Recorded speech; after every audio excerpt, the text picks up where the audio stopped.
I'm Jo Linster, and welcome back for another Promo Day panel discussion. In this panel discussion, I'm joined by Sandy Lender and Scott Hedges. Hedges, is that pronounced right? Haggis. Haggis. Okay, sorry about that. Anyway, these lovely ladies are going to be joining me for a quick chat where we're going to be talking about reading and books and everything, but from a reader's point of view. Okay, so I'm just going to pass you over to them. Okay, hi Scott. Tell us a little bit about yourself. Hello, I'm Sky Haggis. I am author of a book published through Cedar Loft Productions called Puck's Choice, and I'm an avid reader, actually, more than I tend to write. I tend to read. So. I think that's a good thing for any writer. Is you have to be able to read first. It's part of the toolkit. It's kind of a requirement, yeah. All right. Yeah. We're also joined by Sandy Lender, who is one of the sponsors of the Promo Day event. I just have to point that out because she's fantastic and shows us support every year. So hi, Sandy. Thank you. Yes, I'm Sandy Lender, and I am a fantasy author. I have a couple of birds yelling in the background. I also have an avian publication I do. I have a magazine about birds called In Your Flock. But I have a couple of books published by Archibooks Publishing, and I have a couple of others done by some other indie publications as well. As far as reading goes, I love to read fantasy stuff. I also like to read some more sort of, I guess, nonfiction things along the lines of how to take care of birds, how to take care of yourself, how to be a better journalist, that kind of stuff. So I love to read, and I find that as a writer, as a marketer for writing, boy, it takes a lot of discipline to make time for reading. So that might be something to talk about too. How readers are trying to find time to read these days. Definitely. Like I was saying, Scott, reading is important. It's part of being an author. I mean, you can't not read ever any books and then think that you can, be a writer, because it goes with part of the learning your craft and sort of growing as an author yourself. I personally like to read a lot of different genres. I have very, very wide taste. I like crime, mystery, thrillers, things like that. I read a lot of nonfiction, particularly about marketing, specifically social media marketing, because I'm a complete social media junkie. And so I read a lot of that, but also I have two children. I have a 3-year-old and a 7-year-old, so I also read a lot of children's books and things with them. I also teach some children Italy, and so I do some teaching of English lessons and things. So I have students of various different ages, and we do a lot of reading and things as well, because obviously for them it's good language practice and things to be able to read aloud books and things. So I'm always on the lookout for any kind of material that might sort of grab my interest and things. And also I do reviews for other authors. I'm sure that you ladies too, when you get the chance, if you do like a book, then you will take a second to drop a rating on Goodreads or Amazon for the authors as well, because obviously as authors yourself, you know how much those reviews matter.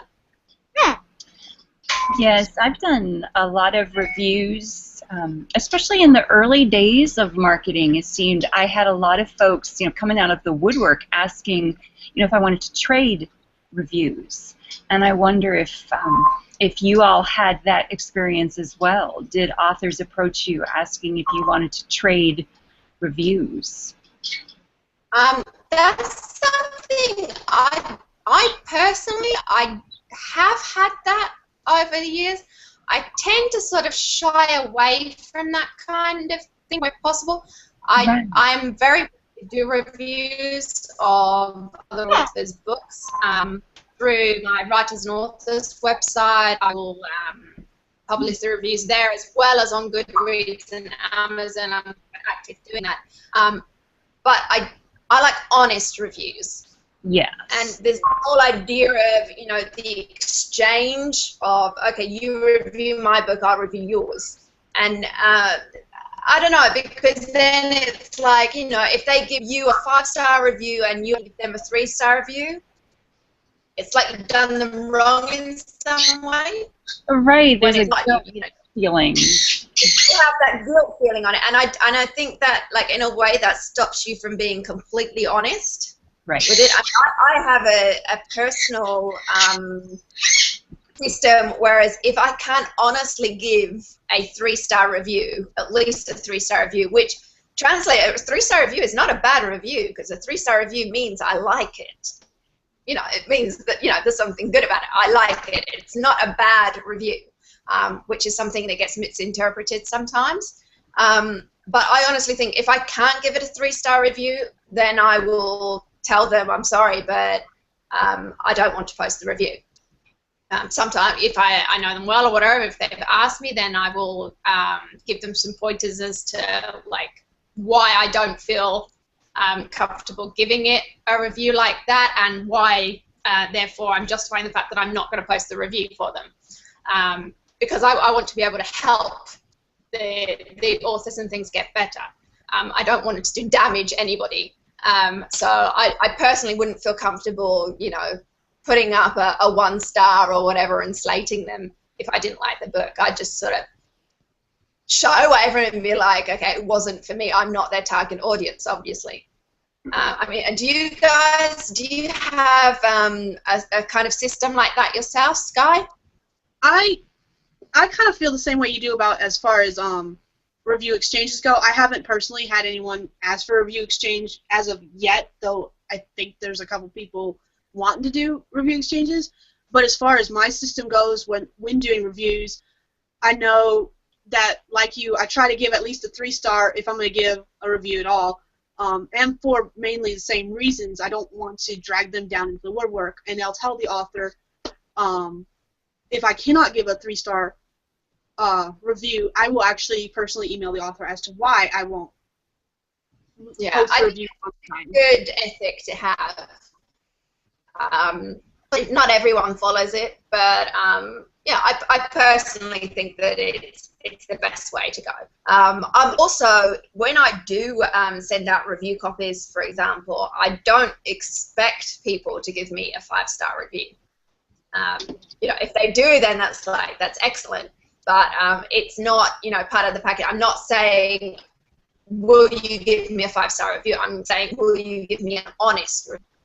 Because, to be honest as well, I don't know about you guys, when you go to, like, Amazon and Goodreads and stuff, when you see a book that has several 5-star reviews, but they're all just, like, general, I love this book, yeah, it was a good read, that kind of thing. I mean, I don't know about you, but that doesn't make me think, oh, yeah, this is an amazing book, I've got to read it. I pay much more attention to a 4-star review. Mm-hmm. That sort of weighs up a bit of, you know, I liked this about it, but, you know, maybe it was missing this. You know, for me, that would be more convincing to get me to buy it and put it on my to-read list. Right. If it has more than just, you know, the 2 or 3 words for their explanation. I mean, if they've gone through, you know, like a paragraph or 2 to explain why they gave 5 stars or 4 stars, that's when the review is actually helpful. And I guess that's what I try to write when I write a review. I try to give more than just, yeah, I liked it. You know, try to give that paragraph or 2 paragraphs explaining where I'm coming from when I do the review. Yeah, you have to decide, okay, what you liked about it. Anything, but just something, what you liked about it, because that also shows the fact of being genuine. You know, you did actually read the book because you can say what you liked about it. Yeah, exactly. There you go. Yeah. That whole trust factor. Yeah. To me, another thing I've found with reviews, if I find a book that has several just 5-star reviews, even the ones that have a little more detail, I tend to distrust a little bit more than a book that has at least 1 or more 4-star or even a couple 3-star reviews. Because to me, those people are more likely to tell you what they actually didn't like about the book. it's, to me, not more about what they did like about the book as to what they didn't like about the book that matters when it comes to reviews. Yeah, I think that's something that a lot of authors, our ego kind of gets in the way, and we sort of forget that the reviews aren't for us. They're not like a collection of compliments for, well done, you've written a good book. It's a way of knowing, you know, what your readers think about your book, so you can write better books in the future, hopefully, using the points they've made. But also for your potential readers, it's for them. It's a marketing tool. You know, it's what's going to draw people in, because you can stay there all day saying, my book is amazing. But if you have others saying, this book is amazing, go check it out, then, you know, people are going to listen to that. They're not going to listen to you because, you know, obviously you think it's great. You wrote it. Yeah. You know, whereas if it's other people who are, you know, saying they like it, then they'll be like, oh, okay, well, maybe I should check it out then. Yeah. Okay, let's move on. Now, recently I was over on Goodreads. Like I said, I'm quite active on Goodreads, and they have a little poll session on their website where members of Goodreads can answer questions. Sometimes they're ones set up by authors, so specifically about books and things, but they also do a lot of questions about the writing industry in general. And one of the things that came up is the fact that the majority of people, when asked the question, how many reviews do you typically look at before you read a book, the majority of people answered 1 to 3. Now, we all know how important reviews are, because obviously we look at them as well when we're deciding what books to pick. And at first I was like, only 1 to 3? You know, that seems like a very small amount of reviews to look at. But then when I thought about it afterwards, I was like, well, actually, I probably fall into that same category. Because even if a book has thousands of reviews on it, I'm not going to read all of the reviews on it. I'm going to only pick a handful, and I'm going to make my choice from that. So my next question for you ladies is, how many reviews do you look at when you're deciding to pick a book?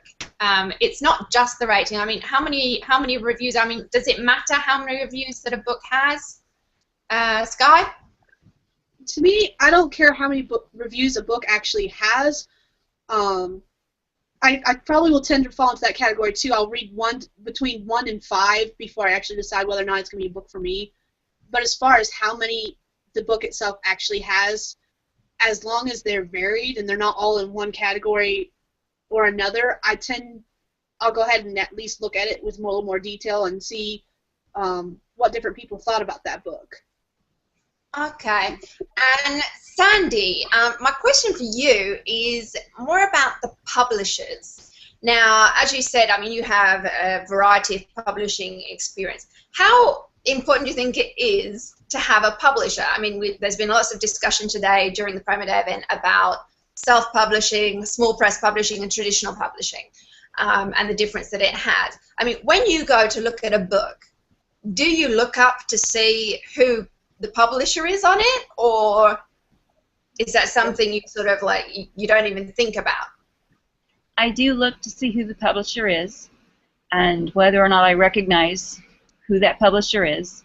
And even though it should not color my opinion of the book, it does. In the back of my mind, it does. It's just a stigma.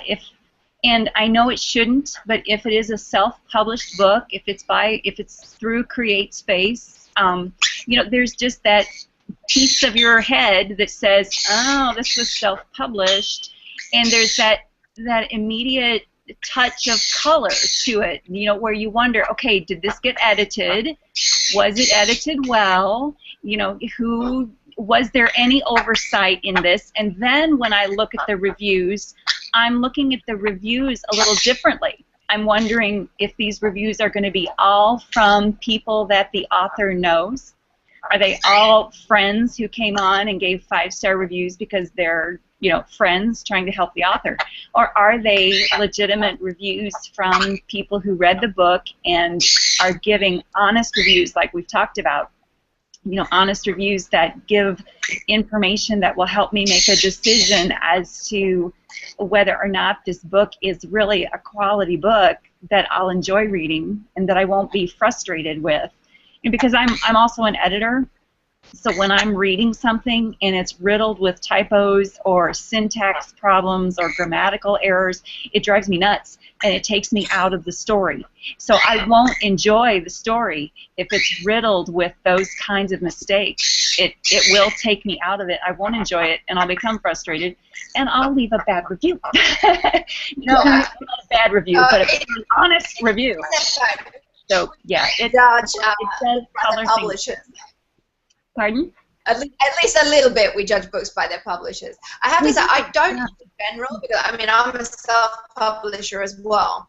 But I've said several times, I do, I think there is a difference. In self-publishing, there is a big divide. There's quality self-published books, and then there's the self-published books that give it that self-published stigma.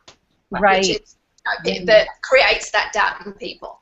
Yeah, and that doubt, we shouldn't have that doubt because, like you're saying, there are those quality books that, well, and like yours, I've seen them. They are quality, and they've been edited, and they've been written very well. And so we shouldn't have that stigma any longer. We shouldn't have to have that in our brains. But, sometimes that color is there, and it just shouldn't be. Yeah. Okay, well, now we've talked about the publisher being a deciding factor. Let's talk about the book covers. Now, the whole, don't judge a book by its cover. As an author, I would like to think, in the perfect world, that people would not judge the book by its cover and that they would base it just on the writing skill inside. But I also know that is not true at all, because I'm guilty. I do judge books by their cover. A cover will have to convince me to click to get more information about it, and it's the cover that pulls me in. A good cover is a big deciding factor for me. Is that the same for you guys, Sky? It is. I'm actually very horrible about that. That's the first thing I look at is, does it have a good cover? Does it look like it was made by a professional cover art graphic designer versus being made on any computer MS Paint program? Yeah, I'm like with very the CreateSpace template covers, and I tend to sort of steer away from those, because at the end of the day, I mean, to get a quality cover, you can go to a site like Fiverr.com or whatever, and you can get a quality cover for just $5. You don't have to pay a lot of money. There are good deals out there. You have to obviously do your research to find them. But for me, there's no excuse for using one of those kind of tacky, low-budget template jobs. It gives that kind of impression that they didn't care enough about the book to present it well. I know another thing I've noticed, especially among some of the writing groups, is if someone says they designed the cover themselves, I tend to steer away from their book as well. I might take a gander at it just to see, but most people I'm noticing when they tell me, oh, I designed my cover myself, it's not very good. And if their cover art is not very good, sometimes I'm noticing that the story inside isn't either. Yeah. It is one of those, the big light starts flashing, warning sign. About the quality of the book. It's true. I think that's another one of those things that stands out, within the self-published books. The people that took the time to give it a quality cover and things that probably gave it quality time and dedication to give quality to the inside of the book as well. Whereas if they didn't, have the time and effort to, put together a decent cover, then they probably, didn't do for the either, and the editing would be bad and things like Sandy was saying. I agree. I have a couple of books that have just hideous covers. I'm disappointed in the covers on them. And it's one of the questions I left for Penny Sanseveri on the webinars today. She has an excellent webinar in today's promo days items on how to sell books on Amazon. And she showed this excellent example of one of these authors who has a gorgeous Amazon page with gorgeous covers, and I was so jealous because I have a couple of book covers that are wonderful, and then some that are really just, I wonder why people buy the books when they look at those covers, because we are human beings. That example, I have a bit of jealousy. I mean, obviously, I don't write. The example was for a romance writer, I think it was. Yeah. I don't write romance, so I don't have that option to do it. I have to say, it did look amazing. The author branding, the mark of the author was on every single cover, and it gave that whole professional look. It was all tied in. It was all, it had a signature on it. And I think it really did look good. Totally agree with you. Now, one last question before we wrap up. How do you let the world know when you find a book that you love? Okay, now, I mean, do you, like I said, I mean, I post the reviews to my blog, I post to Amazon, I post to Goodreads.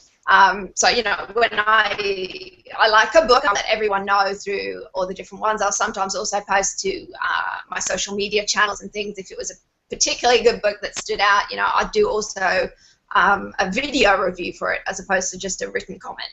I mean, do you guys, where do you post? Where do you let people know when you like a book? Sandy? Well, right now I've been using my bird magazine. In Your Flock, when I have a review of a bird book, I put it in the magazine, and that goes out to all the readers. But I also post on the books page on Amazon, so I do it that way. I have not had the opportunity to read any fantasy books for probably 6 months, which just drives me out of my mind. But when I do read those, I will post those on their Amazon page as well. And then Facebook, I just blurt it out to everyone. Oh my gosh, I read this great book. That's kind of how I do it. That's awesome. And you, Sai? I actually tend to post reviews to my blog first, my website. And then afterwards, my website actually is automatically connected with my Facebook author page as well as my Google Plus page. So those reviews show up on both those sites automatically. And then I also tend to review the book on Goodreads as well. And Goodreads tends to show up on my personal Facebook page automatically. I still haven't quite figured that one out. I don't know. And then I also post to the Amazon page. Yeah, the Goodreads and the Facebook page, you can actually sync them so that they do. I have mine as well, but I have my settings adjusted because otherwise when I go in there, sometimes I review several books altogether and otherwise I'm like spamming my Facebook page with all my different reviews all at the one time. But anyway, no, that's great. Just one thing quickly to wrap up now because we're out of time. Before we close, if you just share your website link so that people know where to go to get in contact with you, Scott. My website is my name. It's Sky Haggis, SkyHegyes.com. And from there you can find the blog easily. It'd be the skyhaggis.com/blog. Excellent, excellent. And you, Sandy? People can find me at sandylenderinc.com, and ink is spelled with a K, so it's sandylenderinc.com. Brilliant. Okay, and anyone who wants to connect with me can hop on over to joelinsdale.com. You can find all of my social media links and everything on there as well. So anyway, thank you, ladies, for joining me for today's chat. It's been great.